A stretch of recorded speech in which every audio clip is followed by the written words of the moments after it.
मोहतरम सैयद यूसुफ रजा गिलानी साहब।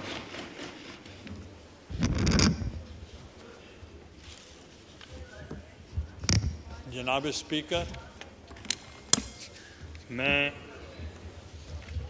आप सबका शुक्रगुजार हूँ कि एक ऐसे सानिया के मौके पर आपने जॉइंट सिटिंग का एहतमाम किया है।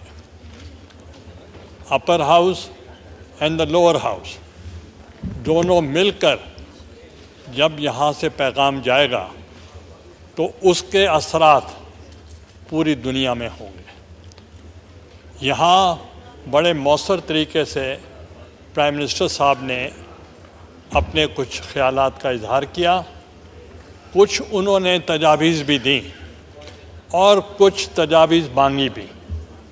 मैं समझता हूँ कि ये जो वाक़या हुआ है स्वीडन में, ये बड़ा खौफनाक वाक़या है।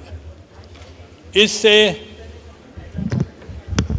मुसलमानों के जो 1 अरब से ज़ायद मुसलमान हैं पूरी दुनिया में, उनके दिल हिल गए हैं और उनके जज्बात मजरूह हुए हैं और उनको बहुत तकलीफ़ हुई है और होनी भी चाहिए थी। और इसके लिए जो एक मज़हब इस्लाम है उसका सही तरीके से अवेयरनेस नहीं दी गई, क्योंकि इस्लाम जो हमारा है वो अमन का पैगाम देता है, मोहब्बत का पैगाम देता है, अख़ुवत का पैगाम देता है, शफ़क़त का पैगाम देता है और अदम तशद्दुद का पैगाम देता है। इसलिए जो इस वक्त हमारे मज़हब इस्लाम का चेहरा मस्क कर रहे हैं, उनका मकसद यही है कि वो अपने इरादों में कामयाब नहीं हो सके और वो आज इस किस्म की हरकतें वो करना चाह रहे हैं। यहाँ बहुत सी बातें हुई, हॉलोकॉस्ट की बात हुई। जो जोइश हैं, अगर उनके मज़हब का एहतराम और हॉलोकॉस्ट के ज़रिए उनको पाबंद किया जाता है तो हमारे जो कुरान पाक है उसकी बेहुरमती और हमारे हजूर मोहम्मद सल्लल्लाहु अलैहि वसल्लम की शान में गुस्ताखी हम भी वैसे ही उसको तस्वर करते हैं, बल्कि ज़्यादा करते हैं।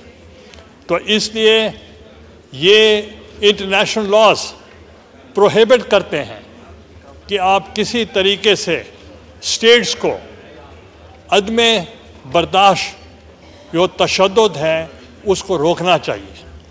अगर उसको नहीं रोकेंगे, उसका इफ़ेक्ट जो होगा रियासतों पर, मुल्कों पर और उसका पूरी दुनिया में वो एक गलत पैगाम होगा। तो इसलिए जो स्टेट्स हैं उनको भी चाहिए कि वो उनको हवा ना दें, उनको उनका इजहार न करें, ताकि वो ज़्यादा से ज़्यादा वो उसको दबाना चाहिए, ना कि उनको उकसाना चाहिए। आप देखेंगे, जब मैं इंटरनेशनल लॉज की बात कर रहा हूँ, आप देखें, आप जाएं यूके में, लंदन में, लिंकन्स इन में जाएं, the greatest law maker in the world is prophet Muhammad सल्लल्लाहु अलैहि वसल्लम। उनका नाम लिखा हुआ है कि लॉ गिवर अगर दुनिया में कोई है तो वो हमारे प्रॉफिट है, वो हमारे पैगंबर हैं सल्लल्लाहु अलैहि वसल्लम। तो इसलिए हम तो वो पैगाम देते हैं, दुनिया मानती है उस पैगाम को। तो इसके लिए जो तजावीज़ प्राइम मिनिस्टर साहब ने मांगी हैं, मेरे ख़्याल में सबसे पहले हमें नेशनल पॉलिसी बनानी चाहिए कि आपको कौमी सतह पर एक पॉलिसी मुरतब करनी चाहिए जो फोरम आज आपने चुना है। इसमें से आपका एक कंसेंसस होना चाहिए कि आपके लिए क्या तजावीज़ हों। इसलिए प्राइम मिनिस्टर साहब को मैं यही पैगाम दूंगा कि आपको पहले कौमी सतह पर कंसेंसस पैदा करना चाहिए और फिर आपको इंटरनेशनल सतह पे ये कंसेंसस करना चाहिए। OIC के फोरम को बहुत मौसर तरीके से उसको इस्तेमाल करना चाहिए और ये पैगाम जो है ये पूरी दुनिया में जाना चाहिए कि जो मज़हब इस्लाम है वो अमन का पैगाम देता है, दर्स देता है। और जिस किस्म की ये हरकत हुई है तो उनका मुझे खुशी हुई, थोड़ी सी खुशी हुई कि स्वीडन ने रियलाइज़ किया और उन्होंने उसकी मज़म्मत की है, मगर मज़म्मत काफ़ी नहीं है। उससे ज़्यादा मौसर तरीके से उनको इजहार करना चाहिए। जो पोप ने जो किया है, मैं समझता हूँ उन्होंने बहुत अच्छा पैगाम दिया है कि उन्होंने क्रिश्चियनिटी और मुसलमानों को लड़ाने में जो एक किरदार हो सकता था उन्होंने उसको मेलो डाउन किया है। तो इसलिए हमें जो है जो हमारा मज़हब दीन है, इस्लाम है, वो हमें बर्दाश्त सिखाता है, अमन सिखाता है और तशद्दुद का रास्ता नहीं देता।